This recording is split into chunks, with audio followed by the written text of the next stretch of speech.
마가복음 4장 21절로 25절의 말씀입니다.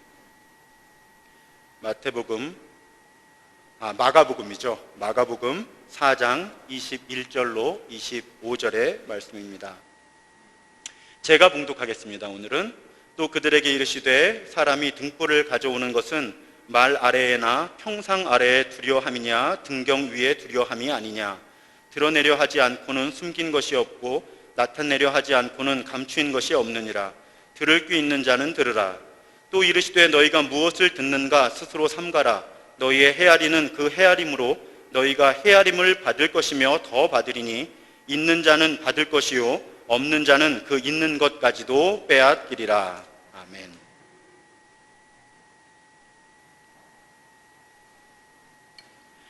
다소 민감할 수 있는 질문 하나를 가지고 오늘 말씀을 열어보려고 합니다. 여러분, 부잣집에서 태어나야 부자가 된다 라는 말에 동의하십니까? 2019년 이 시점에서 부잣집에서 태어나야 부자가 된다, 사실일까요? 사실 제가 지금 드린 질문은 며칠 전에 8월 16일에 한 방송국의 아침 뉴스에서 친절한 경제라고 하는 코너에서 던진 질문입니다. 부잣집에서 태어나야 부자 되는 것이 사실일까? 그 프로그램에서 소개를 한 데이터는요, KDI라고 하죠. 한국개발연구원에서 우리나라 사람들의 평생을 이렇게 쪼개서 돈의 문제입니다. 이건 소득, 다른 삶의 질이 아니라 소득을 분석을 해보았어요. 그리고 그것을 계량화해서 책으로 낸 그 결과를 이 방송에서 소개를 합니다. 그런데 결론부터 말씀드리면, 부잣집에서 태어나야 부자 된다는 말이 사실인가 할 때 이번에 KDI의 연구 결과는 점점 이 사회가 그렇게 되어가고 있다, 그런 결론이 아예 통계로 증명이 되었습니다. 제가 그 방송을 그날 보고 또 다시 보는 방송으로 이렇게 보는데 결과는 대략 이런 겁니다. 어떤 사람이 태어나서 교육을 받아요. 그러면 이제 대학 학부를 졸업하거나 대학원을 졸업하죠. 그리고 이제 사회에 첫 발을 내딛는 시점, 그러니까 어떤 사람에게는 보통 우리 사회로 보면 20대 중후반이 되겠죠. 20대 중반에 그 젊은이가 사회에 첫 발을 내디딜 때 얼마나 갖고 있었는가가 그 사람의 평생의 소득에 영향을 미치는 퍼센트가 거의 70% 정도로 입증이 됩니다. 통계적으로. 그 얘기는 무엇인가 하면, 내가 사회에 일단 진출한 다음에 열심히 살면서 변화를 시도해서 변화를 줄 수 있는 가능성은 30%. 이미 사회에 첫 발을 내디딜 때 내가 얼마나 많이 공부했고 얼마나 많이 가지고 있고 준비가 되었는가 하는 것이 이미 70%는 결정을 하고 있다는 거예요. 그 사람의 삶을. 우리 사회의 현실이 지금 그렇다는 거예요. 이것이 이 땅의 지금 젊은이들을 매우 힘겹게 하는 거예요. 20대 중반까지 너무 결정돼 버리는 게 많은 거죠. 70%가 결정이 된다면. 단지 말씀드렸어요. 이건 소득의 문제예요. 다른 삶의 질의 문제까지는 포함하고 있지 않지만요. 이 사회가 점점 빈익빈 부익부된 모습으로 갑니다. 부자는 점점 부유해지고 가난한 사람일수록 더욱 가난하게 되고, 양극화라고 하죠. 이것이 그런데 세계적인 현상입니다. 2016년에 옥스팜이라고 하는 국제 구호단체가 다보스 포럼이라고 하는 그 모임 앞서서 어떤 발표를 했는가 하면, 이제 전 세계의 상위 1%의 부자가 나머지 99%가 가진 것보다 더 많은 것을 소유한 세계가 되었다라는 보고서를 내요. 상위 1%의 부자가 나머지 99%가 가진 걸 다 합친 것보다 더 많이 가지는 세상이 되었다. 이런 비슷한 통계들이 계속 나옵니다. 2030년이 되면 세계 상위 1%의 부자가 전 세계 부의 64%를 소개하게 된다는 예측치도 제가 설교를 준비하면서 보게 되었습니다. 우리나라는 어떤가요? 크게 다르질 않습니다. 아까 KDI의 연구 결과를 소개했던 것처럼요, 우리나라도 OECD, 그러니까 소위 선진국이라고 부르는 나라 가운데 상위와 이런 소득 불평등, 소득 격차 지수가 거의 최하위죠. 그리고 점점 가속화되는 모습까지 보이고 있습니다. 자, 재산과 소득만 그런가요? 여러분, 제가 몇 주 전에 휴가를 다녀오는데 식당도 되는 식당만 됩니다. 어떤 식당은 가면 번호표를 받고도 한참을 기다려야 되는 식당들이 있는가 하면 차를 타고 지나가면서 저 식당들은 어떡하지 하면서 괜히 제가 걱정하게 되는 그런 식당들도 있죠. 어디 식당만 그런가요? 병원들도 그렇더라고요. 최근 몇 년 동안 제가 아는 몇몇 의사 선생님들이 작은 병원을 경영하는 것이 너무 부담이 되어서 이제 병원을 포기하고 큰 병원에 이렇게 페이닥터로 들어가시는 분들 여러 분 보았습니다. 영화도 그렇죠. 사람들이 본다고 하면 봅니다. 보는 영화와 안 보는 영화가 딱 양극화돼요. 교회는 어떻습니까, 여러분? 초대형 교회로는 찾아가는 사람들이 굉장히 많은데 그래도 우리 교회는 이렇게 성전이 있어요. 성전을 갖지 못한, 독립된 건물을 갖지 못한 흔히 말하는 상가의 교회들은 방문객 한 명이 찾아오는 것이 매우 희귀할 정도로 사람들이 찾지를 않습니다. 교회도 적어도 사람 수에 있어서는 양극화되고 있죠. 이것이 우리가 사는 세상의 현실입니다. 한국 영화 100년 역사 가운데 최근에 칸 국제영화제에서 1등이죠. 최고상인 황금종려상을 수상한 영화가 기생충이라는 영화입니다. 그 영화가 주제로, 모티브로 삼고 있는 주제가 바로 이렇게 똑같은 사람들 사이에 생기는 빈부격차의 문제, 그것이 마치 계급사회를 만들어내는 것과 같은 그런 현실, 그 현실을 굉장히 문학적으로 잘 풍자를 해서 황금종려상을 받았죠. 기생충이라는 영화가. 제가 왜 이런 말씀을 이렇게 드리는가 하면 오늘 예수님의 말씀을 얼핏 들으면 이런 현실을 말씀하고 계신 것 같아요. 25절에 보면 있는 자는 받을 것이요 없는 자는 그 있는 것까지도 빼앗기리라. 있는 자는 받을 것이요 없는 자는 그 있는 것까지도 빼앗기리라. 자, 빈익빈 부익부 문제 아닌가요? 예수님은 어떤 의도로 이런 말씀을 우리에게 주셨을까요? 사실은 오늘 말씀은 그렇게 쉽게 이것입니다 라고 해석하기 쉬운 본문은 아닙니다. 제가 마가복음을 이렇게 거의 순서대로 강해를 하고 있는데 어떤 본문은 매우 쉽게 말씀을 읽으면 우리 교우들과 이렇게 말씀을 해석해드리고 이렇게 적용해드리면 좋겠다 바로 잡히는 본문이 있는가 하면 이건 도대체 어떻게 해석을 해야 되나 하고 몇 주를 좀 어렵게 공부를 많이 하고 고민을 많이 해야 되는, 묵상을 많이 해야 되는 본문이 있는데 오늘 본문이 어려운 본문이에요. 자, 그래서 오늘은 조금 공부하시는 듯이 이 해석의 이 폭을 좀 넓혀서 좀 들으셔야 합니다. 일단은 24절과 25절을 이렇게 독립된 내용으로 해석을 해낼 수가 있습니다. 그러니까 그 앞과 그 뒤의 연결을 많이 고려하지 않고요. 24절과 25절만 띄어서 해석해 보는 거예요. 이걸 세번역 성경으로 말씀을 보겠습니다. 세번역 성경으로 보면 예수께서 그들에게 말씀하셨다. 너희는 새겨들어라. 너희가 돼 아시죠? 이렇게 곡식을 재는 되질하여 주는 만큼 너희에게 되질하여 주실 것이요 덤으로 더 주실 것이다. 가진 사람은 더 받을 것이요 가지지 못한 사람은 그 가진 것마저 빼앗길 것이다. 자, 요 말씀만 띄어내서 예수님의 말씀을 독립해서 살펴보면 쉽게 말씀드리면 다른 사람에게 나누는 사람이 더 많이 갖게 될 것이다 라는 가르침입니다. 일반적인 원리로 보면 내가 갖고 있는 곡식을 되질을 해서 다른 사람을 퍼주면 내가 가진 것이 더 줄어들어야 되는데 예수님의 오늘 말씀은 되질하여 주는 만큼 주어는 생략되어 있지만 하나님께서 되질하여 주실 것인데 네가 되질하여 준 것보다 더 많이 주실 것이다. 그래서 가진 사람이 나누는데 나누면 더 갖게 되고 나누지 않는 사람은 있는 것마저도 점점 없어질 것이다. 이렇게 이 말씀을 풀이할 수 있다는 것입니다. 제가 어렸을 때 주일학교 때 불렀던 찬양 가운데 한 부분이 그랬어요. 이상하다 동전 한 입, 동전 한 입 이래서 움켜 잡으면 없어지고 쓰고 빌려주면 풍성해져 땅 위에 가득하다. 어린아이 때 그 노래를 불렀던 기억이 있어요. 하나님 나라의 동전은 그렇다는 것이죠. 하나님 나라의 재테크는 그렇다는 것입니다. 움켜 잡으면 있는 것도 없어지고 쓰고 나누면 풍성해지게 된다. 그렇게 오늘 말씀을 풀이해 볼 수 있다는 말씀이에요. 일본에 이름이 좀 발음이 어려워요. 니시나카 스토무라는 변호사가 있습니다. 이 변호사가 책을 썼는데 책 제목이 운을 읽는 변호사예요. 운이 있어 운이 없어 할 때 그 운 맞습니다.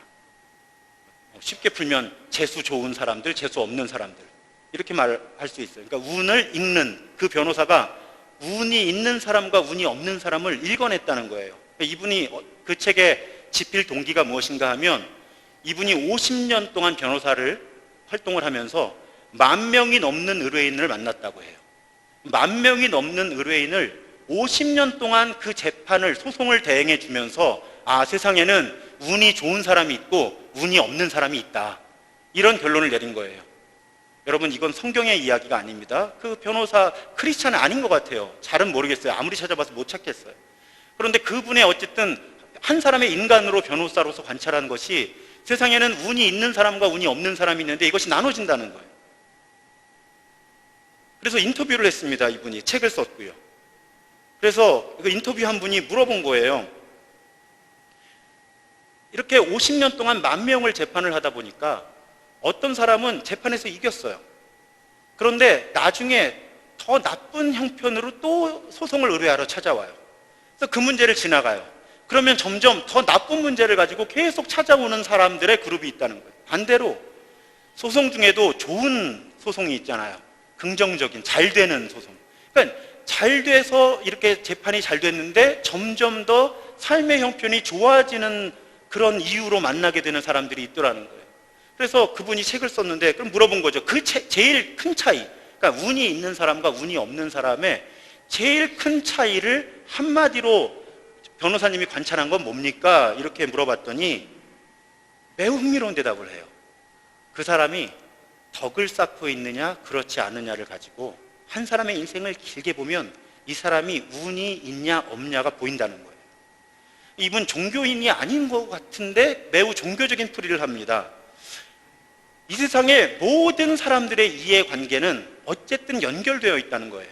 이건 사실은 기독교적인 맥락에서도 틀린 말이 아니고 불교의 맥락에서 보면 일치하죠. 다 연결되어 있는 거예요. 그러니까 나에게 좋은 일이 있을 때 나에게 좋은 일이 일어나는 건 결코 나한테만 좋은 일이 아니라 연결된 사람들에게 영향을 미치게 되고 어떤 사람의 도움을 받아서 내가 좋은 일을 경험하게 된다는 거예요. 그래서 이분이 뭐라고 표현하냐면 도덕적 부채, 부채예요. 도덕적인 부채라는 용어를 사용해요. 그러니까 내가 뭔가 좋은 일이 일어나면 누군가에게 도덕적으로 빚을 지는 상태라는 거예요.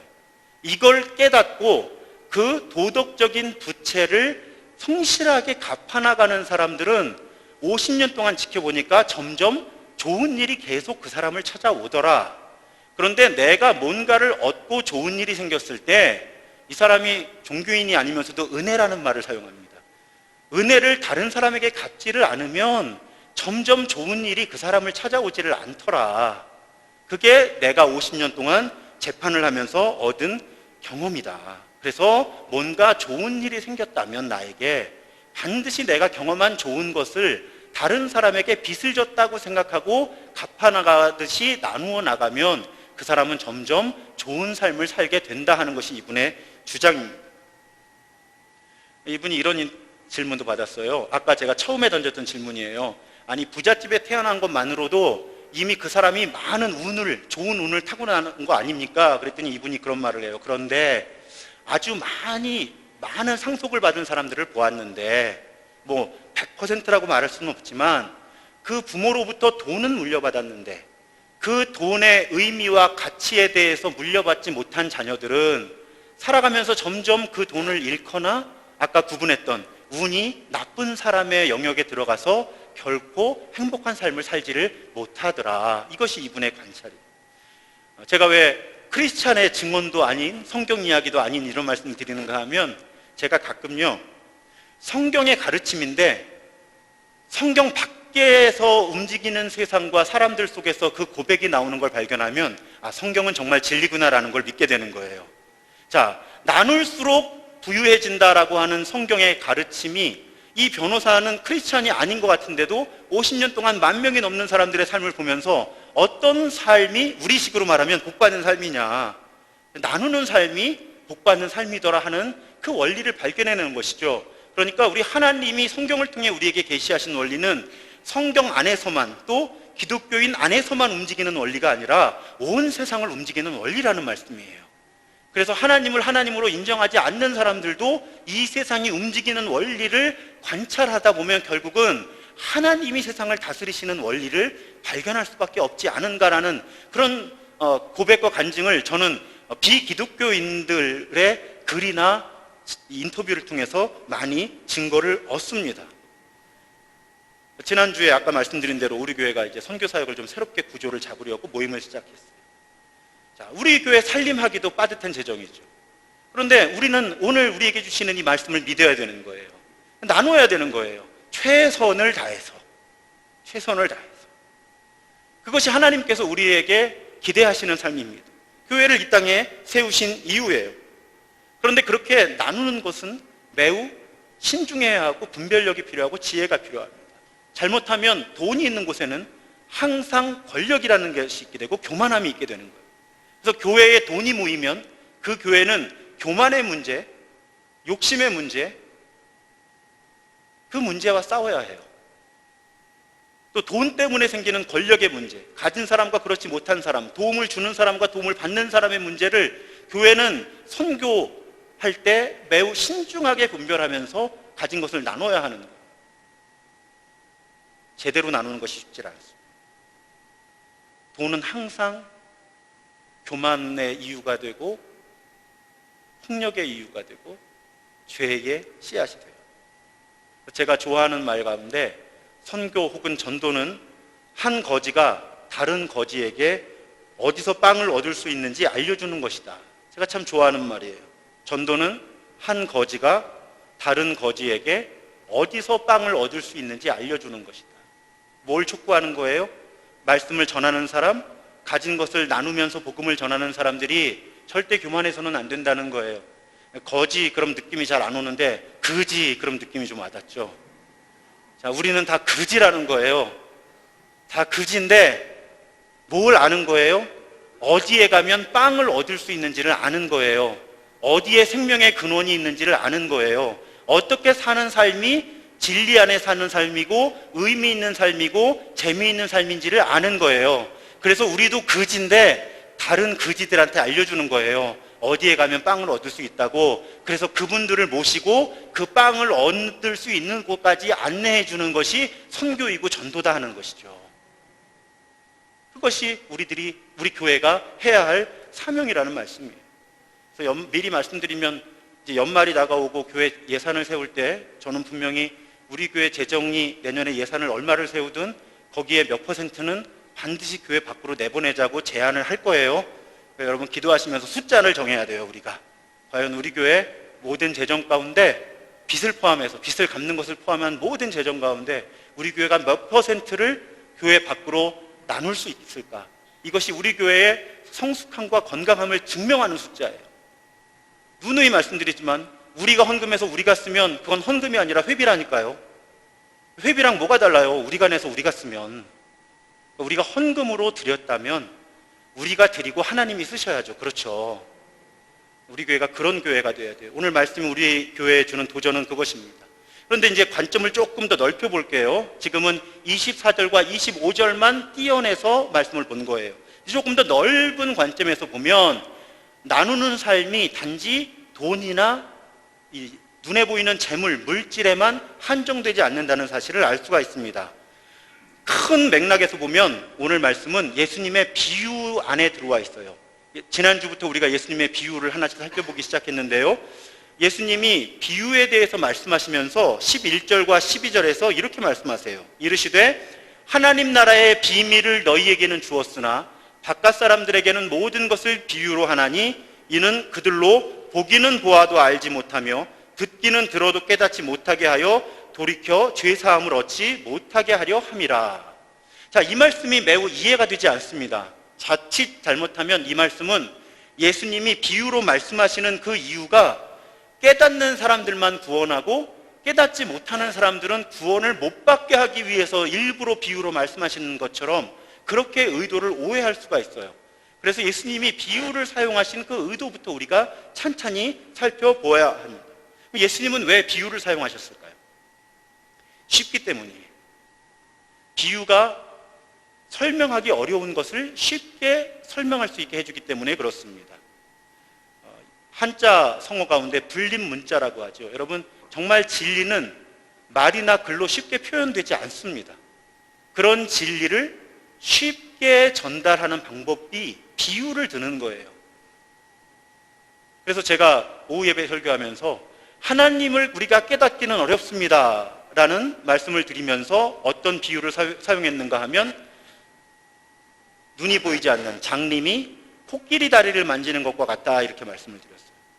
여러분, 그냥 하나님은 너무 크신 분이라서 우리가 이해하기 어렵다 하는 한마디를 듣는 거하고, 하나님을 우리가 알아가는 것은 장님이 코끼리 다리를 만지는 것과 같다 하는 것과는 느낌이 다르시죠. 첫 번째 문장은 그냥 거기서 멈춥니다.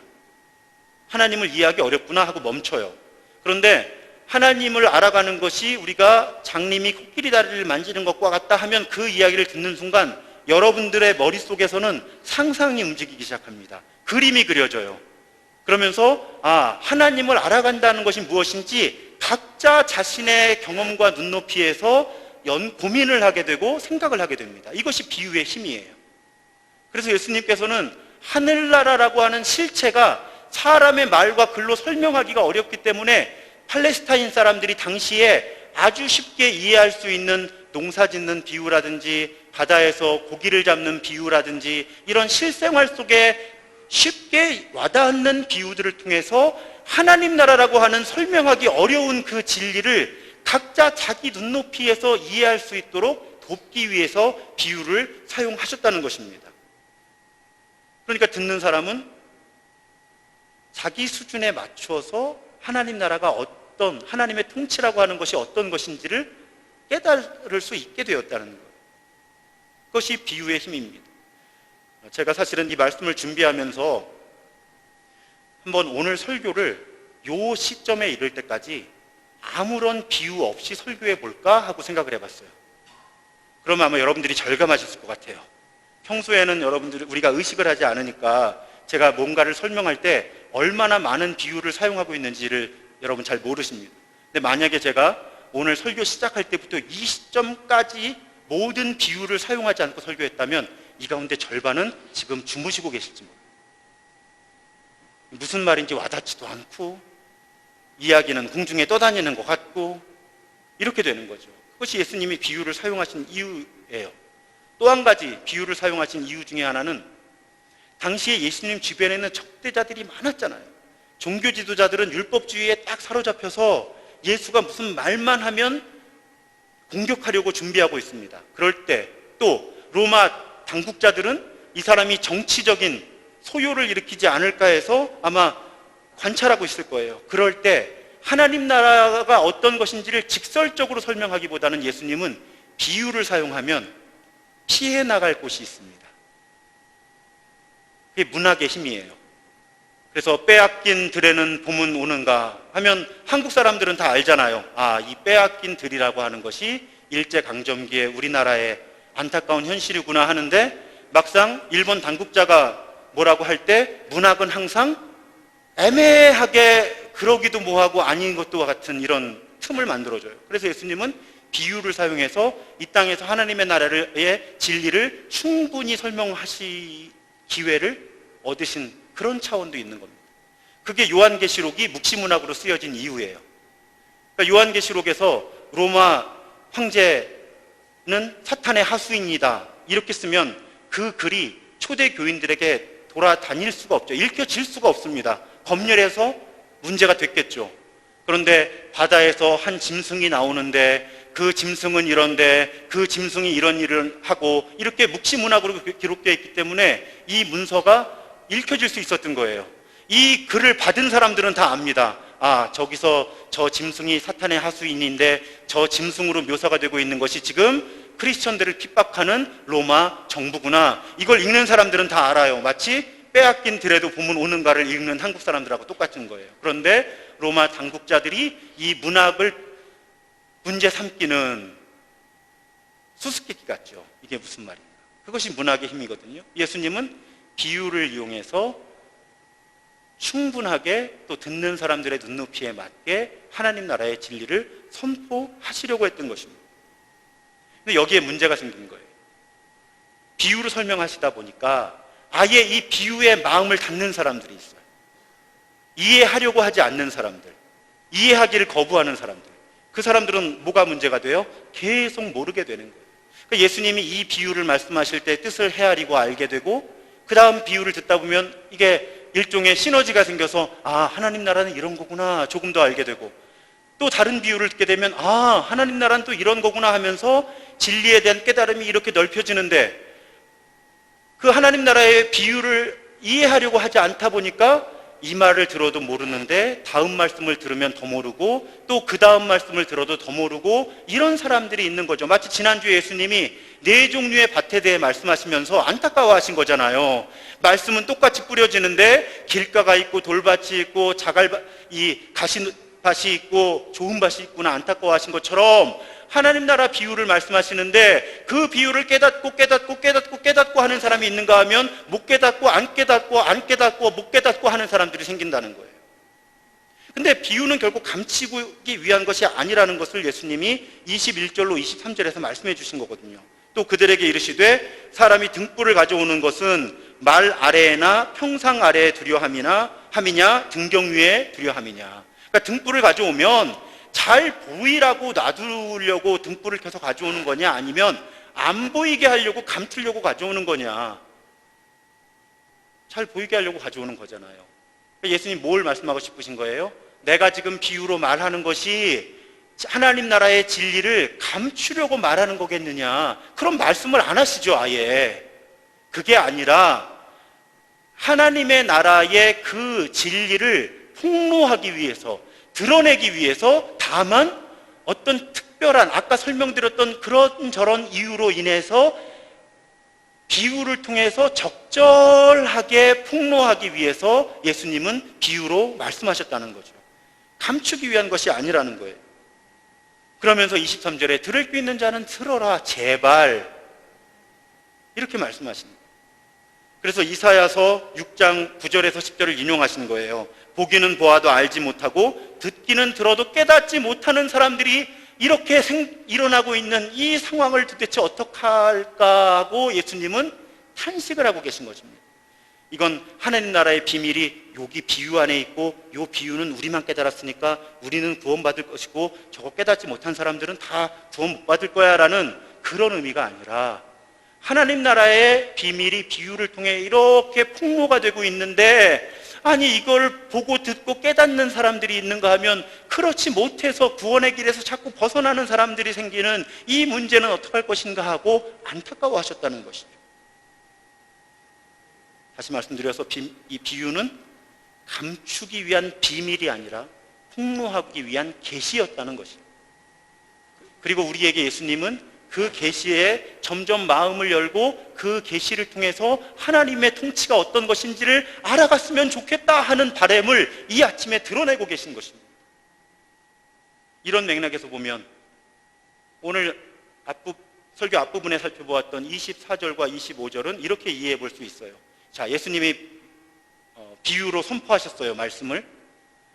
그 비유를 묵상하고 고민하고 연구하고 공부하고 질문하고 토론하면서 그 진리를 깨닫는 사람, 더군다나 혼자만 깨닫는 것이 아니라 그 진리를 다른 사람들과 나누는 사람은 점점 더 많은 진리를 깨닫게 되고, 자기가 갖고 있는 진리마저도 탐구하지 않는 사람들은 점점 자기가 깨닫으라 알고 있던 진리마저도 잃어버리게 될 것이다. 그것이 예수님의 가르침이라는 것이죠. 그러니까 빈익빈 부익부가 돈에만 적용되는 것이 아니라 영적 빈익빈 부익부가 있다는 것입니다. 영적인 양극화가 있다는 거예요. 그런데 목사로서 정말 안타까운 건 경제적인 빈익빈 부익부가 심하다는 이 세상에서 지금 영적인 빈익빈 부익부도 심해지고 있다는 사실입니다. 이게 목사로서 너무 속상한 거예요, 여러분. 예배를 드리면, 예배를 자주 깊이 드리다 보면 그냥 쉽게 표현하면요, 예배의 맛을 알게 되는 거예요. 아, 영과 진리로 하나님을 예배한다는 건 이런 거구나. 그래서 예배를 드리면 하나님의 이 영신 하나님께 영과 진리로 예배를 하면 하나님이 높임을 받으실 뿐만 아니라 나에게도 정말 이런 참 기쁨과 자유와 치유와 평안과 이런 것이 선물로 주어지는구나, 이런 깨달음을 얻게 되면 점점 나도 모르게 그 발걸음을 예배의 자리로 옮기게 되고 더욱 집중하여서 영과 진리로 예배할 수 있도록 나 자신을 준비해 가는데, 그냥 예배 주일 아침에 한번 드리면 되지 그런 패턴에 너무 오래 있으면 예배가 주는 그 행복을 맛볼 수 있는 기회가 없다는 것이죠. 그럼 예배에 있어서 빈익빈 부익부가 발생한다는 것입니다. 자, 말씀을 공부하는 것은 어떻습니까? 제가 지금 와서 약 100일을 지나고 있어요. 신도중앙교회에 와서. 이 가운데 그동안 저에게 매일 한 번 이상의 설교를 들으신 분들이 계세요. 새벽기도 나오시는 분들. 근데 요즘에는 예배를 못 나오시더라도 녹음된 녹음을 다 들으실 수 있잖아요. 휴대전화만 있으시면 가능하잖아요. 그런데 제가 이렇게 신방을 하고 대화를 나누다 보면요, 벌써 우리 교인들 안에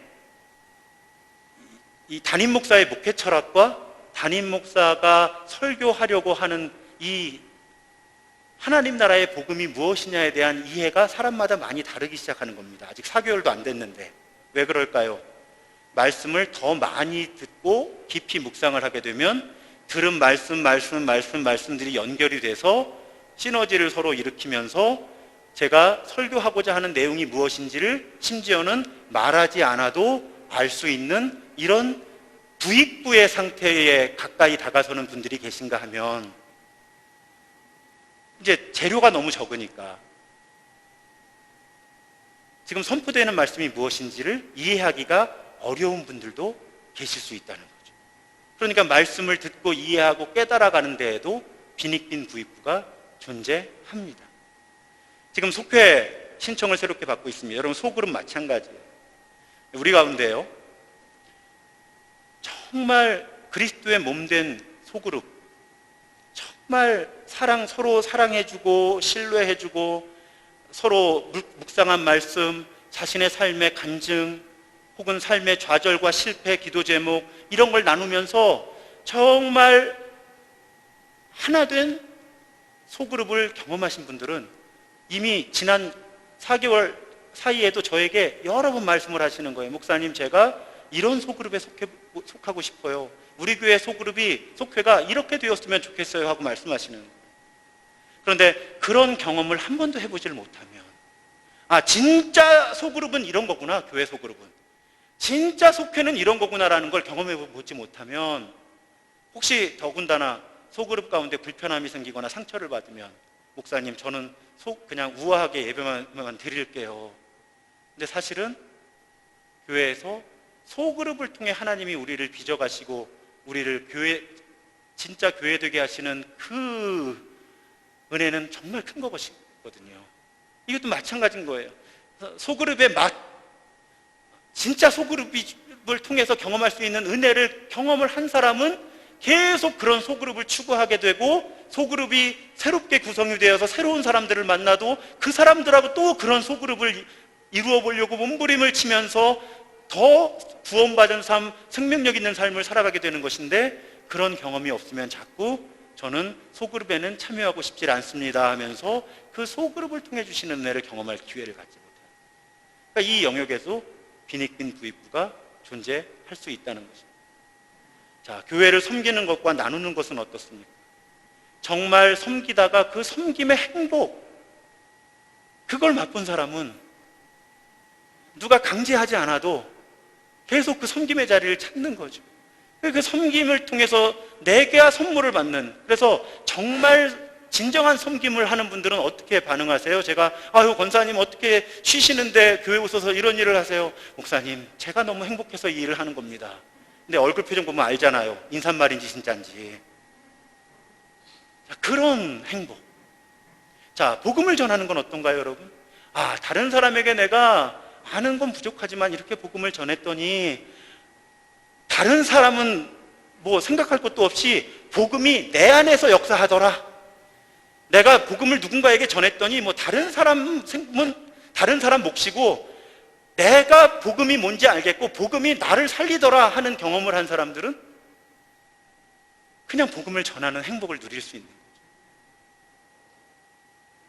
제가 요즘에는 설교를 하도 많이 하니까 좀 힘들긴 한데, 저 신도중학교에 오기 전까지는 설교 부탁을 받을 때 거절한 적이 없거든요. 왜냐하면 설교 부탁을 받아서 그 설교를 준비하고 설교를 할 때 그 설교의 제일 큰 혜택을 누가 보는가 하면 제가 보는 거예요.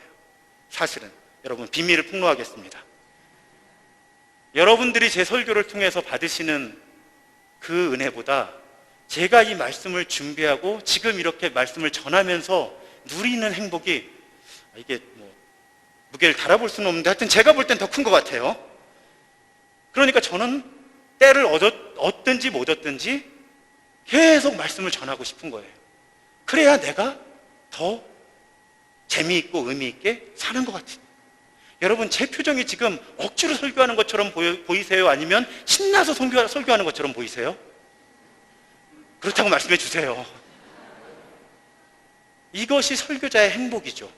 만약에 설교자 가운데 이 행복을 경험 못한 사람이 있으면 정말 불쌍한 거죠. 설교가 얼마나 힘든데요, 여러분.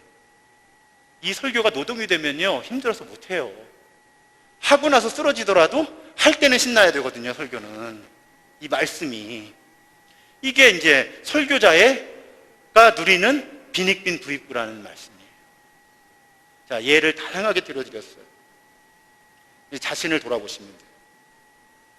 여러분, 백종원의 골목식당이라고 하는 프로그램 혹시 보시는 분들 계실지 모르겠어요. 백종원이라는 분이 프랜차이즈로 성공한 분이잖아요.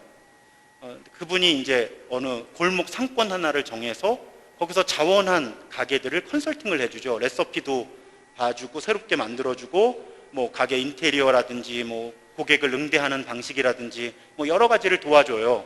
그러면 정말 방송의 효과 때문에 요즘에는 방송이 나가기 전부터 그 가게에 사람들이 몰려서 줄을 섭니다. 그러니까 그 가게들 입장에서는 일생일대의 기회를 맛보는 거예요. 장사가 잘 안 되던 가게들이, 하루에 몇만 원 매출이 안 오르던 가게들이 정말 새로운 기회를 맞습니다. 그런데 최근에 어떤 가게가 화제가 되었는가 하면 초기에 이 컨설팅을 받아서 잘 된 거예요. 가게를 옮겼어요. 확장한 것 같아요. 그런데 거기서 다시 본래의 모습으로 돌아가는 거예요. 그래서 그 촬영하는 스태프들이 가서 이렇게 몰래 촬영도 하고 음식도 먹어보고 하는데 음식 맛이 형편없어요. 식자재 관리도 엉망이에요. 근데 음식이 왜 이렇게 맵네요, 짜네요 하면 그 사장님이 오셔가지고 우린 다 백종원 씨가 시킨 대로만 해요. 시킨 대로 안 하면 큰일 나요. 바로 문제 생겨요. 이거 다 백종원 레시피예요 하는데 그 녹화된 거를 백종원 씨가 보면서 눈물을 흘리더라고요. 나는 정말 사명감을 가지고, 거기서 사명감이라는 단어를 쓰시더라고요. 나는 사명감을 가지고 내가 가진 걸 가지고 이 가게를 살리려고 그냥 컨설팅만 해준 게 아니라 자기가 인건비를 주는 사람들을 뭐 6번을 보냈대요, 그 가게에. 정도를 벗어나려고 하는 걸 바로잡으려고. 근데 이게 안 된 거예요.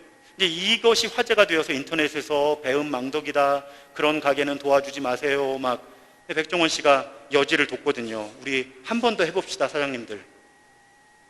근데 어떤 분이 칼럼을 썼는데 이분은 다른 걸 봤어요. 고든 램지라고 하는 세계적인 셰프가 있어요. 이 세계적인 셰프가 영국과 미국에서 이 골목 식당 같은 프로그램을 10년 동안 해왔다는 거예요. 그래서 어떤 식당들을 정해서 세계 최고의 셰프가 가르침을 주는 거예요. 근데 이걸 한 10년 동안 해왔다고 하는데 놀랍게도 그 칼럼니스트의 조사 결과에 따르면 이 고든 램지가 회생을 시켰던 식당들의 70%가 망합니다, 결국. 그러니까 엄청난 기회를 얻었는데 70%가 결국 망하더라는 거예요. 심지어는 시즌2라고 되어 있는데 한 10개 정도의 식당을 컨설팅을 해줬는데 10개가 전부 망했어요. 폐업률 100%. 자, 왜 이런 일이 일어날까요?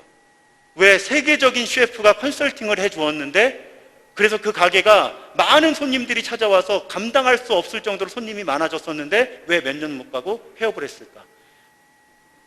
더 깊이 있는 건 알지 못하지만 그 칼럼니스트의 결론은 매우 단순합니다. 사람이 바뀌질 않는다는 거예요. 어떻게 음식을 만들면 되는지, 어떻게 가게를 운영하면 되는지, 어떻게 고객들을 응대하면 되는지를 배운 거예요.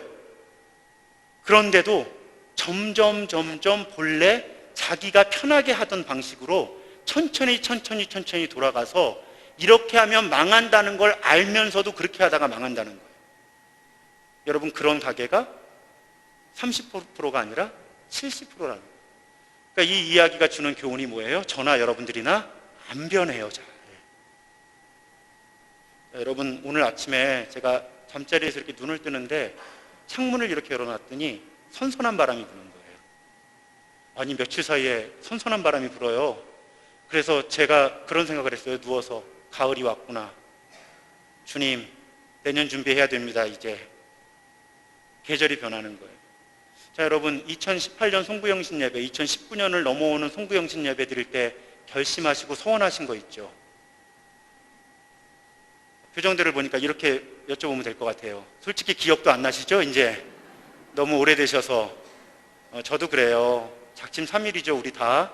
우리 잘 안 변해요. 그래서 우리가 변화하려면 하나님의 은혜가 필요하고요.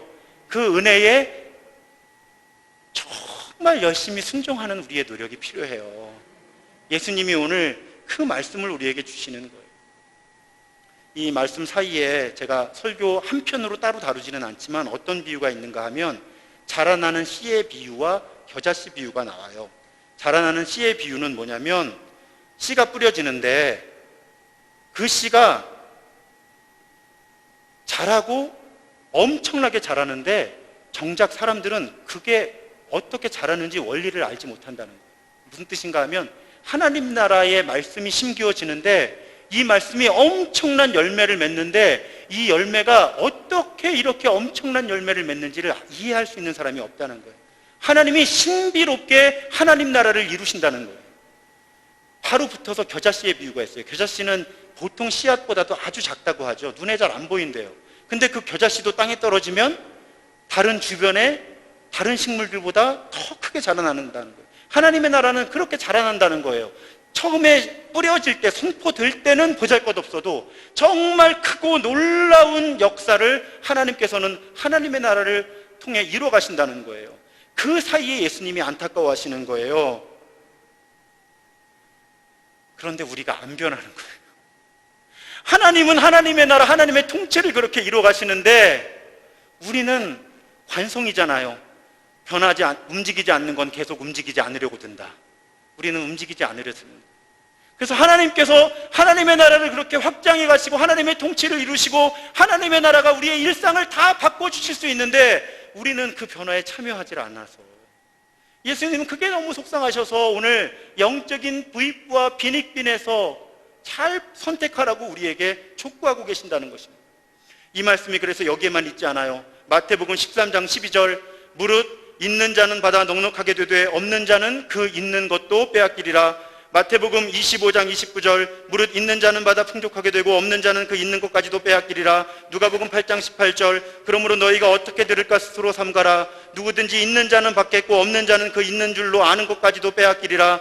누가복음 19장 26절 주인이 이르되 내가 너희에게 말하노니 무릇 있는 자는 받겠고 없는 자는 그 있는 것도 빼앗기리라.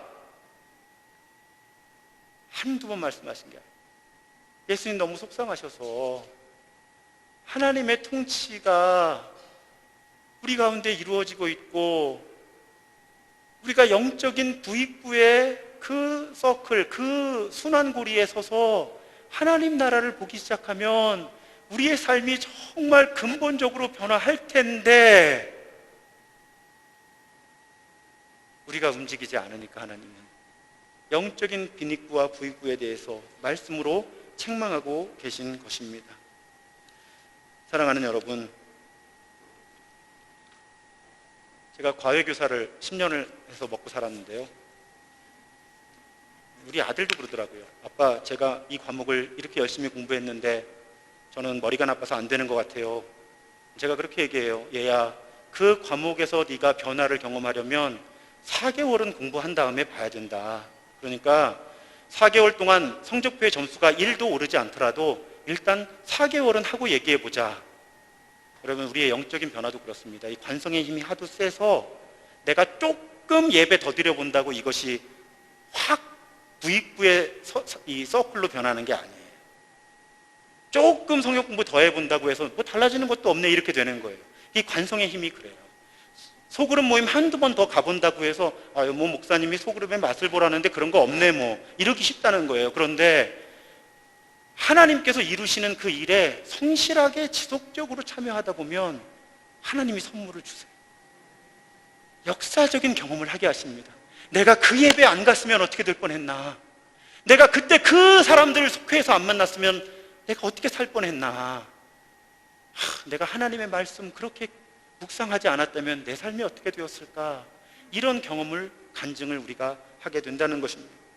사랑하는 여러분, 하나님이 선물로 주시는 그 변화를 경험할 수 있을 때까지 시도해 보시는 저와 여러분 되기를 주님의 이름으로 축원합니다. 그래서 영적 빈곤의 악순환을 끊고 영적 풍요의 선순환으로 우리 모두의 삶이 변화되어 가기를 주님의 이름으로 축원합니다. 찬양하겠습니다. 은혜 아니면 살아갈 수가 없네. 호흡마저도 다 주의 것이니. 우리를 영적 빈곤의, 영적 빈익빈의 그 순환고리를 끊고 영적인 부익부, 영적인 풍요의 선순환으로 나아가기 원하시는 그 하나님의 은혜를 사모하면서 함께 찬양하고 결단하고 봉헌하시겠습니다.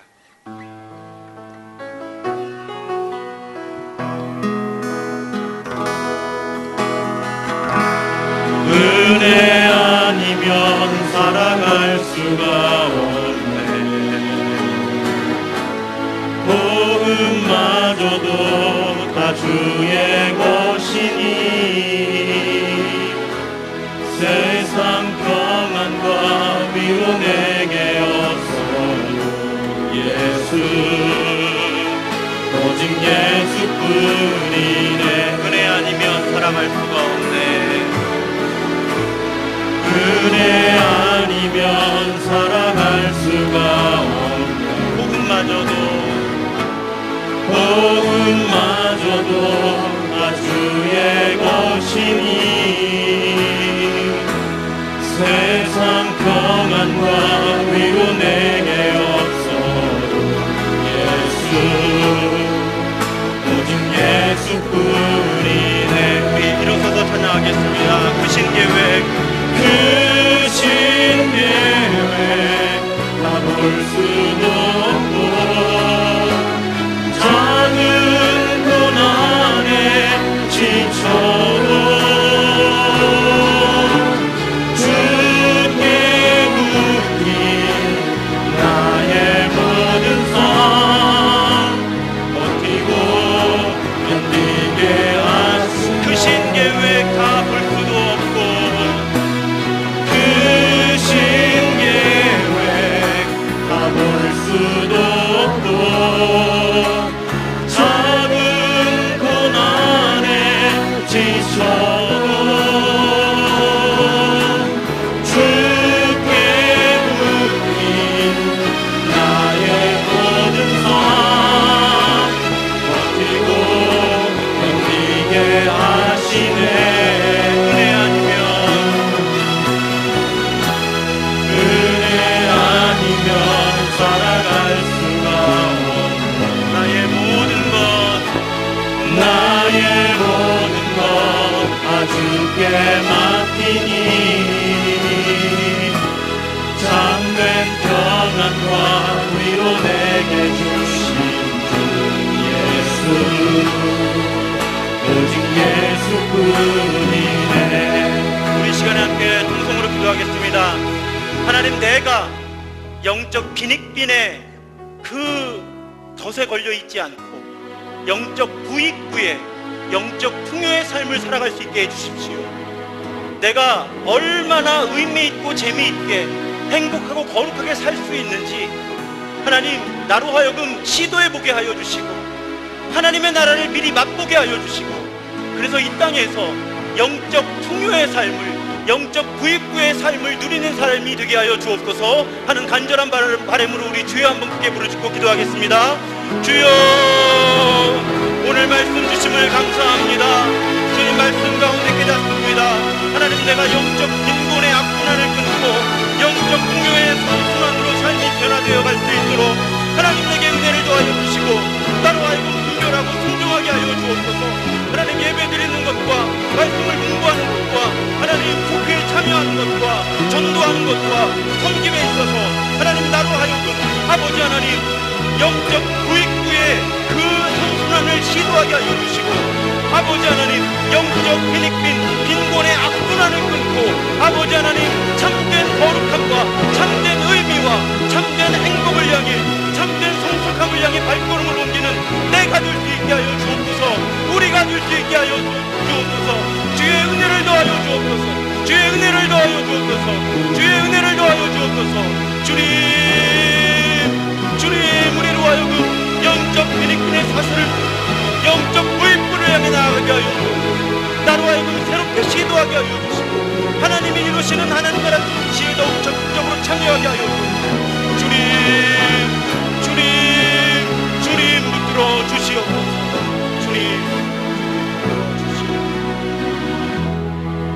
하나님 감사합니다.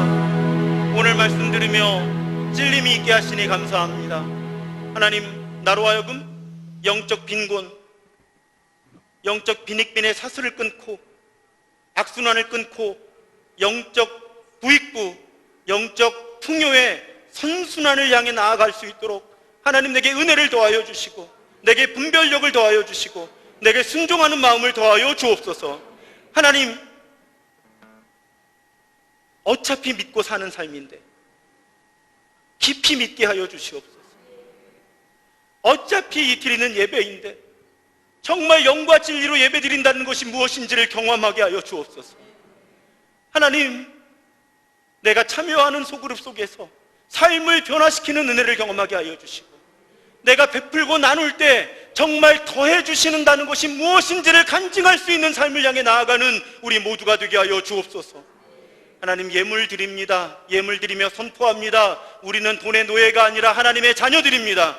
우리는 돈의 원리의 지배를 받는 삶을 사는 것이 아니라 예수 그리스도의 제자로 살겠습니다. 하나님 우리 교회도 하나님 주시는 은혜를 움켜잡는 교회가 아니라 하나님의 은혜를 나누는 교회가 되겠습니다. 하나님 예물 드릴 때마다 그렇게 결단하게 하여 주시고 하나님 우리 가운데 일용할 양식을 걱정하는 가정들마다 하나님 만나를 공급하셨던 은혜를 허락하여 주시고 오병이어의 이적을 경험하게 하셨던 그 은혜를 경험하게 하여 주옵소서. 이 예물이 사용되는 곳마다 하나님의 뜻만 이루어지게 하여 주옵소서. 이런 한 장 낭비되지 않게 하여 주옵소서. 지금은 이 땅에 오셔서 하나님의 나라를 새롭게 선포하시고 십자가와 부활로 우리를 구원하신 예수 그리스도의 은혜, 우리를 끝까지 사랑하시는 또 우리의 필요를 공급해 주시는 성부 하나님의 무한하신 사랑하심이 우리 안에서 끊임없이 우리로 하여금 영적인 빈곤의 악순환을 끊고 영적인 풍요의 선순환을 향해 나아가게 하시는 성령 하나님의 교통하심이 오늘 예배를 드리고 일상으로 세상으로 흩어지는 모든 믿음의 자녀들 위해 이제로부터 영원토록 함께 하시기를 간절히 축원하옵나이다. 아멘. 은혜 아니면 살아갈 수가 없네. 나의 모든 것 다 주께 맡기니 참된 평안과 위로 내게 주시는 주 예수 오직 예수